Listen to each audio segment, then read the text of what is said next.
Hey, I'm not trying to demean anybody or put anybody down. I want to put that disclaimer out there before I show you the content of this video. First of all, we all know, I know it and you know it. Street guys will tell you, you can't snitch. Being a snitch is bad. But at the end of the day, I think you and I also know that if you look at the statistics from the United States of America criminal justice system, you and I both know that the statistics will show that most people do snitch. If we had to add up the number of people who snitch and the number of people who don't snitch, I think the number of people who snitch would be a lot higher, right? Okay, so this is a reality. But you and I know this. People who snitch and inform, they used to hide. They didn't come out. They weren't open about the fact that they cooperated. Generally speaking, they would get exposed, and then they would get chastised and kicked out of the good graces of whatever group they were in, right?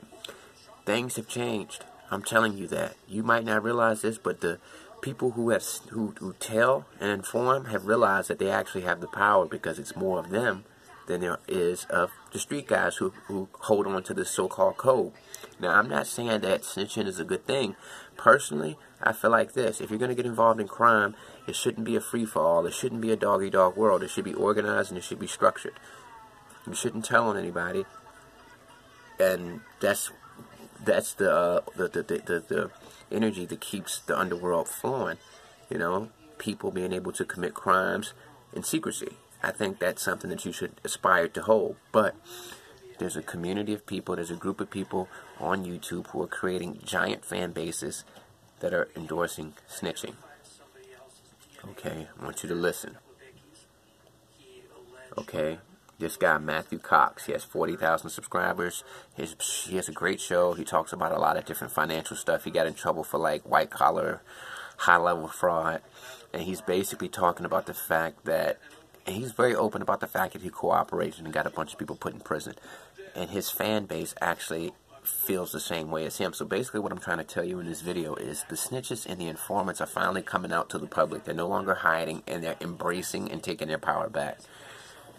You would tell the people on the street if they get in a situation, I think most of them are. I think if you look at the statistics, you stumbled on YouTube. Advice to people out here, but you're saying if this Ted is committing a crime, I would say don't commit a crime. Dude, he hustles whatever, but you happen to hear about it. So if you happen to even hear an inclination, you would be like, well, I remember one time Ted told me you would do that.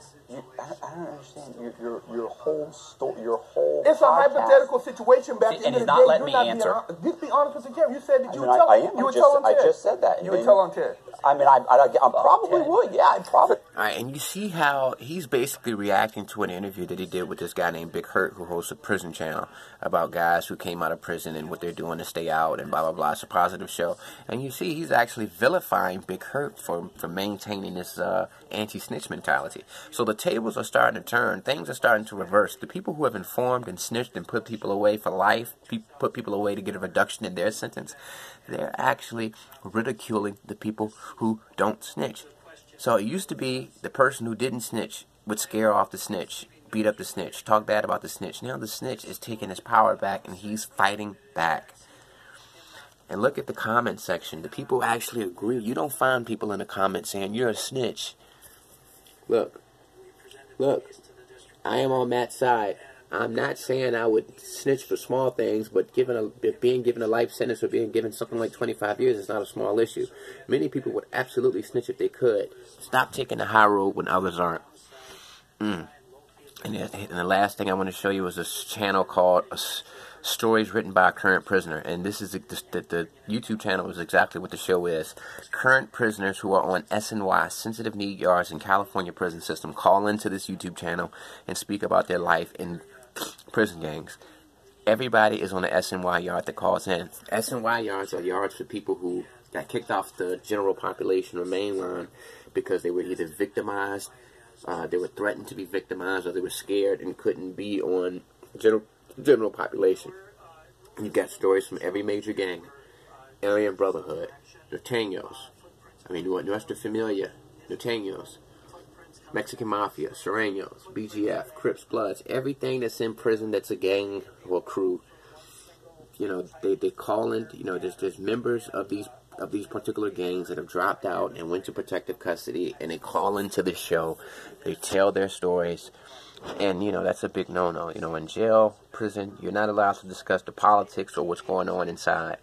But these people are able to do it because they're in the protective custody yard. They're in, you know, they're secure from the people who want to hurt them. And what they do is they call into this YouTube show, tell their stories. They admit openly that they cooperated, because in order to get into SNY, you have to debrief. You have to tell every single thing. You have to tell about every single crime that you're aware of about your gang, and then they let you go over. You have to show to law enforcement that you're serious and you really want to go to protective custody for the right reasons. But they call into this YouTube show, tell their stories, talk about the murders they were involved in, talk about the leaders of these gangs, the leaders who are putting murders out, the leaders who are ordering murders. They're giving you everything raw. And, you know, the people who listen to this YouTube channel donate to them. So basically what I'm saying is, the game is changing. The internet has given everybody a voice. The disenfranchised now have a voice. The snitches used to be marginalized. Now the snitches are marginalizing the people who don't snitch. Pretty soon you're gonna, and they have SNY gangs. The people who were in general population who were gangbanging, they went to protective custody and started PC gangs, SNY gangs, protective custody gangs. So it's getting, so it's gonna get to a point soon where the people who snitch and inform are going to start beating up and killing the people who don't snitch. And I'm serious about that. Peace.